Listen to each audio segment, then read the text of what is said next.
Hello friends, स्वागत है आप सभी का अपने यूट्यूब चैनल आद्या स्टडी एकेडमी में। आज की इस वीडियो में हम यूपी टेट जुलाई 2026 2 जुलाई फर्स्ट शिफ्ट के साइंस के कंप्लीट एनालिसिस के बारे में बात कर रहे हैं। एनालिसिस वीडियो तो आप काफ़ी देख चुके होंगे, लेकिन आज हम यहाँ पे फाइनल कंक्लूजन के बारे में बात करेंगे कि क्या पूछा गया था और आगे आपको क्या पढ़ के जाना है। तो ये वीडियो आपके लिए बहुत काम की रहेगी, आप इसको जरूर देखिएगा। एक तो आपको ये आइडिया लग जाएगा कि आगे आपका एग्जाम है तो आपको क्या क्या चीज़ें पढ़ के जानी है। दूसरा, मैं एक चीज़ आपको क्लियर कर दूं कि जितने भी क्वेश्चन आए थे ना, मैक्सिमम क्वेश्चन जो हमने प्लेलिस्ट पढ़ी है, प्रैक्टिस सेट की क्लासेस हमने जो पढ़ी है, जो मॉक टेस्ट की क्लासेस हमने पढ़ी है, तो वहीं से आए हुए हैं। जो एक्स्ट्रा फैक्ट मैं आपको बताते चल रही हूँ ना, उससे आपको बहुत ज़्यादा प्रॉफिट, अगर आपने पढ़ा होगा तो उससे बहुत ज़्यादा प्रॉफिट आपको मिला होगा, क्योंकि उन्हीं से प्रश्न बने हैं। जो प्रश्न हमने पढ़ रहे थे, प्रश्न से रिलेट करके जो हमने एक्स्ट्रा फैक्ट पढ़े हैं, उनसे बहुत ज़्यादा प्रश्न देखने को मिले हैं। तो ये वीडियो आप लास्ट तक जरूर देखिएगा। ज़्यादा बड़ी वीडियो नहीं रहेगी, छोटी वीडियो रहेगी, लेकिन टू द पॉइंट क्या पूछा गया है और क्या आपको पढ़ के जाना है, इसके बारे में हम बात करने वाले हैं। तो देखिए, आज के एग्जाम में ही जो पहला प्रश्न पूछा गया था, यही पूछा गया था कि कार्बन मोनोऑक्साइड ऑक्सीजन की तुलना में ज़्यादा हानिकारक क्यों होती है। क्या बताइए, इसको हमने नहीं पढ़ा है, तो इसको हमने पढ़ा है कि जो कार्बन मोनोऑक्साइड होती है ना, लगभग 200 से लेकर 300 गुना इसकी ज़्यादा कैपेसिटी होती है हीमोग्लोबिन से जुड़ने से। ये ज़्यादा हीमोग्लोबिन से जुड़ लेती है, ज़्यादा कैपेसिटी के साथ हीमोग्लोबिन से जुड़ लेती है, जिसकी वजह से बॉडी में ऑक्सीजन की कमी हो जाती है और दम घुटने लगता है। ऑक्सीजन की कमी की वजह से व्यक्ति की मृत्यु हो जाती है। इसलिए कार्बन मोनोऑक्साइड ऑक्सीजन की तुलना में ज़्यादा हानिकारक होती है। दूसरा प्रश्न पूछा गया था कि मानव गुर्दे की संरचनात्मक एवं कार्यात्मक इकाई के बारे में पूछा गया था, यानी कुल मिलाकर नेफ्रॉन के बारे में यहाँ पे पूछा गया था कि मानव गुर्दे की संरचनात्मक एवं कार्यात्मक इकाई क्या है। हालांकि नेफ्रॉन के बारे में हमने पूरी डिटेल पढ़ी थी कि ये ग्लोमेरुलस कैप्सूल क्या, वुमेन्स कैप्सूल क्या है, यहाँ पे जो फिल्ट्रेशन होता है उसका रेट क्या है, अपवाही धमनी क्या होती है, अभिवाही धमनी क्या होती है, कितने प्रेशर से ब्लड आता है, जाता कितने प्रेशर से है, उसकी वजह से यहाँ पे जो दाब क्रिएट होता है, उसकी वजह से फिल्ट्रेशन होता है, कहाँ पे पीसीटी में कितना फिल्ट्रेशन होता है, कौन कौन सी चीज़ों का अवशोषण होता है, पूरा डिटेल से हमने पढ़ा है। अगर आप प्रैक्टिस सेट की क्लासेस वहाँ पे देखे होंगे तो आपको बहुत ज़्यादा फायदा यहाँ पे देखने को मिलेगा। जो अगला प्रश्न है वो कौन सा पूछा गया था, यहाँ पे आपका न्यूटन के गति का जो दूसरा नियम है, इसके फॉर्मूले से प्रश्न पूछा गया था कि एक कोई 2 किलो द्रव्यमान का कितना 4 केजी दिया था कि 4 किलो द्रव्यमान का कोई एक पिंड है, उसकी जो इनिशियल वेलोसिटी कितनी दी थी, 8 मीटर पर सेकेंड दी थी, और जो फाइनल वेलोसिटी दी थी, यानी जाते जाते वो क्या हुआ था, रेस्ट पे आ गया था, तो फाइनल वेलोसिटी कितनी दी थी, 0 दी थी, और टाइम दिया था। यहाँ पे आपको बल निकालना था। तो बताइए, क्या आप यहाँ पे नहीं निकाल सकते हैं बल? तो बल का फॉर्मूला, न्यूटन के गति का दूसरा नियम का फॉर्मूला क्या होता है, F=ma। लेकिन यहाँ पे आपको इनिशियल और फाइनल वेलोसिटी दी है, तो आपको एसेलरेशन निकालना है। एसेलरेशन के लिए आप ये भी निकाल सकते हैं कि final velocity minus initial velocity upon क्या हो जाता है, टाइम। तो यहाँ से भी एसेलरेशन इक्वल टू क्या आ जाएगा, 8/2। क्या आ जाएगा, 8/2 निकल के आ जाएगा। तो जब 8/2 होगा तो एसेलरेशन बताइए आपका यहाँ पे क्या आ जाएगा, तो यहाँ पे क्या आ जाएगा, 4 आ जाएगा। अब F=ma, तो 4 × 4 हो जाएगा, यानी कितने न्यूटन आ जाएगा, 16 न्यूटन आ जाएगा। तो इस प्रश्न का करेक्ट आंसर क्या होगा, 16 न्यूटन हो जाएगा। ये एग्जैक्ट प्रश्न आपके एग्जाम में पूछा गया था। और अगला कौन सा प्रश्न पूछा गया था, पृथ्वी के वायुमंडल में ऑक्सीजन का कितना प्रतिशत है। जब हम प्रीवियस ईयर क्वेश्चन कर रहे थे, ये तो एग्जैक्ट पीवाईक्यू क्वेश्चन आपका आया है, और मैं लास्ट में आपको 2 मॉक टेस्ट, नहीं, एक था आपका मॉक टेस्ट के नाम से और एक था आपका मैराथन क्लास के नाम से। 2 क्लासेस मैंने कराई हैं जहाँ पे पूरा हमने प्रीवियस ईयर क्वेश्चन का कवर अप किया है, साथ में हमने कुछ एक्स्ट्रा फैक्ट भी पढ़े हैं। पूछा था कि पृथ्वी के वायुमंडल में ऑक्सीजन का प्रतिशत कितना होता है, तो बताइए क्या ऑक्सीजन का प्रतिशत कितना होता है, 21%। नाइट्रोजन पूछा होता तो 78%। ऑक्सीजन कार्बन डाइऑक्साइड पूछा होता तो 0.03%। 1% में बाकी सारी गैसेस यहाँ पे आ जाती हैं। एक यहाँ पे कंफ्यूज करने के लिए 16% ऑप्शन भी दिया था, जो कि ऑक्सीजन जब हम बाहर निकालते हैं, यानी सांस जब बाहर छोड़ते हैं, तब ऑक्सीजन का प्रतिशत 16% होता है, बाकी वायुमंडल में कितना होता है, 21% होता है। सदिश एवं अदिश राशियों से प्रश्न पूछा था कि सदिश राशि कौन सी होती हैं, अदिश राशियाँ कौन सी होती हैं। तो हमने सदिश और अदिश राशि के बारे में भी प्रैक्टिस सेट की क्लासेस में पढ़ा है, तो आप वो क्लासेस जाके जरूर देखिएगा। एक आपका प्रश्न ध्वनि तरंगे से पूछा गया था कि ध्वनि तरंगे किस प्रकार की तरंगे होती हैं।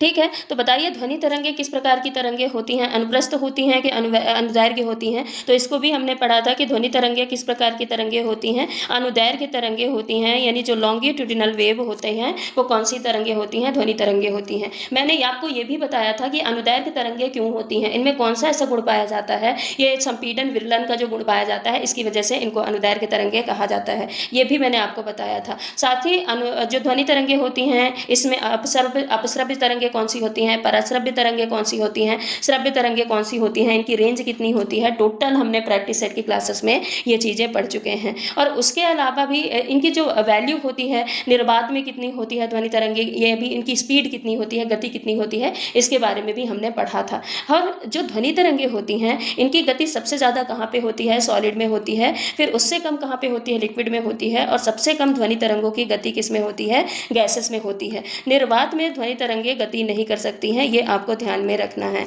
अगला प्रश्न आर्की बैक्टीरिया और यू बैक्टीरिया से पूछा गया था। आर्की बैक्टीरिया यहाँ पे उनका जो अंतर पूछा गया था आर्की बैक्टीरिया और यू बैक्टीरिया के बारे में, तो आप इसको भी एक बार जरूर देख के जाइएगा। एक प्रश्न ये पूछा था कि कपास के गोले से हम कपास के रेशों को जो अलग करते हैं, इस हम प्रोसेस को क्या बोलते हैं। ये पूरा हमने डिटेल में पढ़ा है ना कि कपास के गोले जो रेशे होते हैं वो मिलते कहाँ हैं, और कपास के गोले से कपास अलग करने की पूरी प्रोसेस सीक्वेंस वाइज हमने पढ़ा था। और साथ ही सिल्क मौथ वाला भी पढ़ा था, जो सिल्क हम अलग करते हैं ना सिल्क के कीड़े से, प्यूपावस्था से, उसको भी हमने पढ़ा था। उसको भी आप एक बार रिवाइज जरूर कर लीजिएगा, क्योंकि उससे भी प्रश्न आपके एग्जाम में देखने को मिल सकते हैं। अभी कपास के गोले से पूछा गया है, आगे आपका सिल्क रेयरिंग से भी पूछ सकता है। तो आप एक बार ये जो प्रोसेस हमने पढ़ी है, आप इसको भी एक बार रिवाइज जरूर कर लीजिएगा।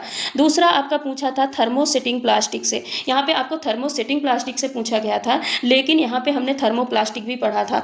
थर्मोसेटिंग प्लास्टिक जिसको हम दोबारा से कोई भी शेप नहीं दे सकते, क्योंकि गर्म करेंगे तो ये मुलायम अवस्था में नहीं आती। और थर्मोप्लास्टिक क्या होती है, इसको अगर हम गर्म करते हैं तो गर्म करने पे ये क्या हो जाती है, मुलायम अवस्था में आ जाती है। तो थर्मोसेटिंग प्लास्टिक से प्रश्न पूछा गया था। थर्मोप्लास्टिक भी आपको ध्यान में रखना है, क्योंकि इससे भी प्रश्न पूछा जा सकता है।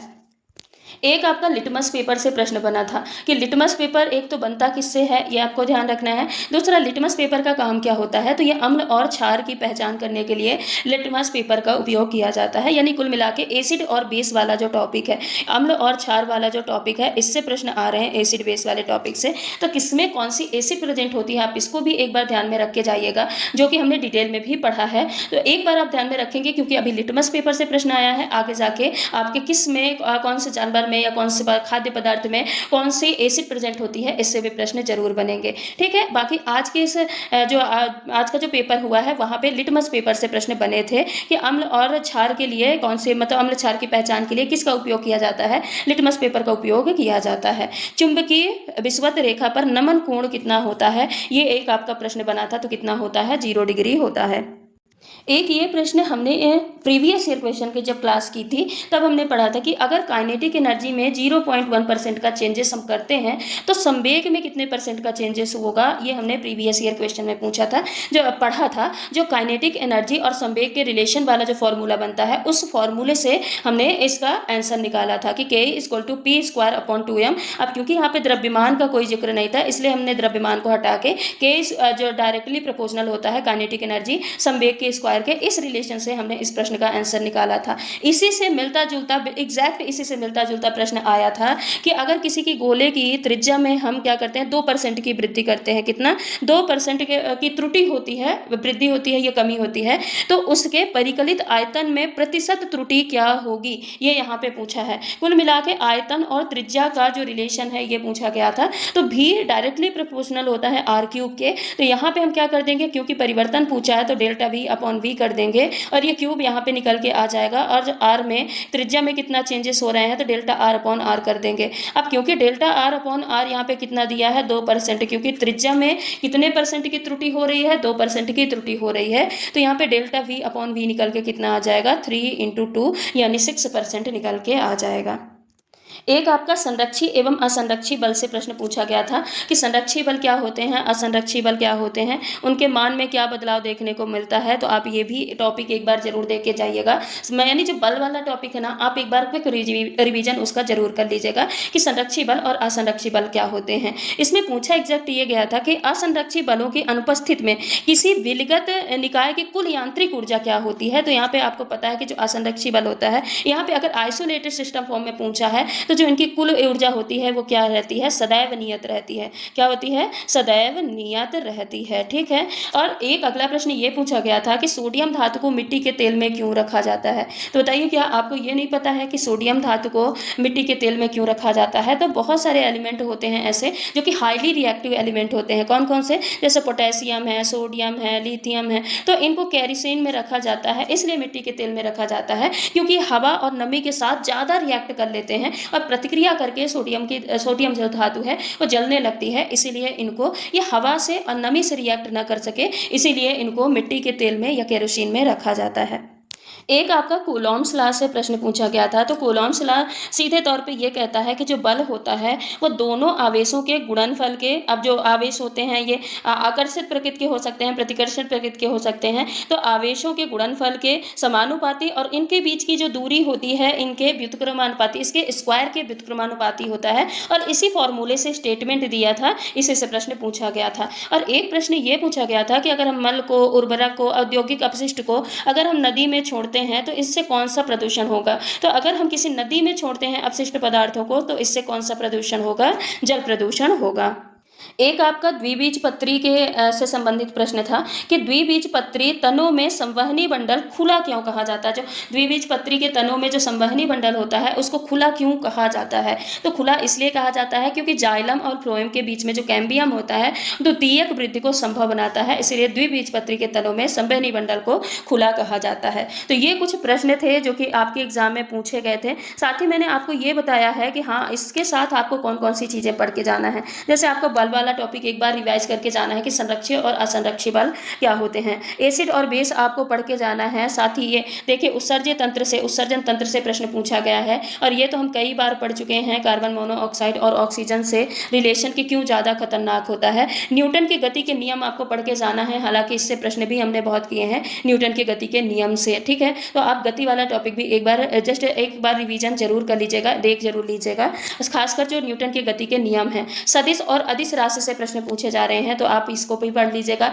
ध्वनि तरंगे क्या होती हैं, यानी साउंड वाला टॉपिक भी पूछा जा रहा है। बैक्टीरिया और बाकी ये जो डेली लाइफ की जो केमिस्ट्री होती है ना, कि ये कपास को कैसे अलग करते हैं और ये सिल्क को कैसे अलग करते हैं, थर्मोसिटिंग और थर्मोप्लास्टिक क्या होते हैं, आपको एक बार इनको भी पढ़ के जाना है। एसिड बेस वाला टॉपिक पढ़ के ही जाना है। ठीक है, एनर्जी टॉपिक से भी प्रश्न आ रहे हैं तो आप एक बार ये जो टॉपिक पूछे गए हैं तो एक बार आप इसका क्विक रिवीजन जरूर कर लीजिएगा। बाकी अगर आपने प्लेलिस्ट देखी है तो बहुत सारा कवरेज आपका मोस्टली कवरेज प्लेलिस्ट से ही हो जाएगा। आपने नहीं देखी है तो लास्ट की जो मॉक टेस्ट की क्लासेस है ना, आप उसको एक बार जरूर देख के जाइएगा। स्पीड बढ़ा के देख लीजिएगा, तब भी आपको समझ में वहाँ पे आ जाएगा। क्योंकि हमने प्रश्न बस नहीं पढ़े हैं, प्रश्न के साथ साथ हमने इतना एक्स्ट्रा फैक्ट पढ़ा है, इतनी हमने डिटेलिंग पढ़ी है कि अगर आप उसको एक बार देख लेते हैं, जस्ट सुन भी लेते हैं, तो आपको उससे बहुत ज़्यादा आपके एग्जाम में फ़ायदा देखने को मिलेगा। तो चलिए आज की वीडियो को यहीं पर हम समाप्त करते हैं, मिलते हैं अगले वीडियो में। तब तक के लिए अगर आप चैनल पर नए हैं तो सब्सक्राइब कर लीजिएगा, लाइक कर दीजिएगा और बेल आइकन को भी हिट कर दीजिएगा। धन्यवाद।